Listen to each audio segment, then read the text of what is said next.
नमस्कार साथियों, आज मैं आप सभी के सामने इंडोक्राइन ग्लैंड्स और हार्मोन्स के बारे में बताने जा रहा हूँ। सबसे पहले हम समझते हैं कि इंडोक्राइन ग्लैंड्स क्या होते हैं। इंडोक्राइन ग्लैंड्स वे ग्रंथियां होती हैं जो बिना किसी नली या डक्ट के सीधे हमारे ब्लड में रसायन या केमिकल्स छोड़ती हैं। इन्हीं रसायन या केमिकल्स को हम लोग हार्मोन्स कहते हैं। अब सीधे अगर परिभाषा या डेफिनेशन पर जाएं तो समझते हैं कि हार्मोन्स क्या होते हैं।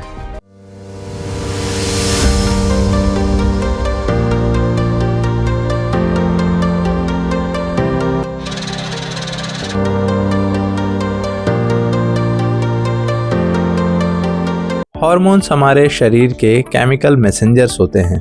ये शरीर के अलग अलग अंगों तक संदेश पहुंचाकर उनके काम को नियंत्रित करते हैं, जैसे कि ग्रोथ, मेटाबॉलिज्म, मूड, रिप्रोडक्शन और स्ट्रेस। बात करते हैं मेन इंडोक्राइन ग्लैंड्स के बारे में। Number 1, pituitary gland, master gland. Pituitary gland को मास्टर ग्लैंड कहा जाता है क्योंकि यह बाकी सभी ग्लैंड्स को कंट्रोल करती है। यह ग्रोथ हार्मोन छोड़ती है जो शरीर की लंबाई और विकास के लिए जरूरी है। दूसरी इंपॉर्टेंट इंडोक्राइन ग्लैंड का नाम थायराइड ग्लैंड है। यह ग्लैंड थायरॉक्सिन हार्मोन बनाती है। यह हमारे शरीर की मेटाबॉलिज्म यानी एनर्जी बनाने और खर्च करने की प्रक्रिया को नियंत्रित करती है। अगर थायराइड ज़्यादा या कम हो जाए तो वजन, थकान और दिल की धड़कन पर असर पड़ता है। Third, pancreas.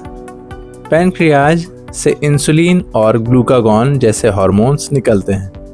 इंसुलिन हमारे ब्लड शुगर को नियंत्रित करता है। इंसुलिन की कमी से डायबिटीज हो जाता है। Fourth, adrenal gland.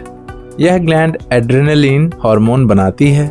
इसे इमरजेंसी हार्मोन भी कहा जाता है क्योंकि डर, गुस्सा या खतरे की स्थिति में यह शरीर या बॉडी को तुरंत तैयार कर देती है। इसे फाइट और फ्लाइट हार्मोन भी कहते हैं। Fifth, gonads, testis and ovaries.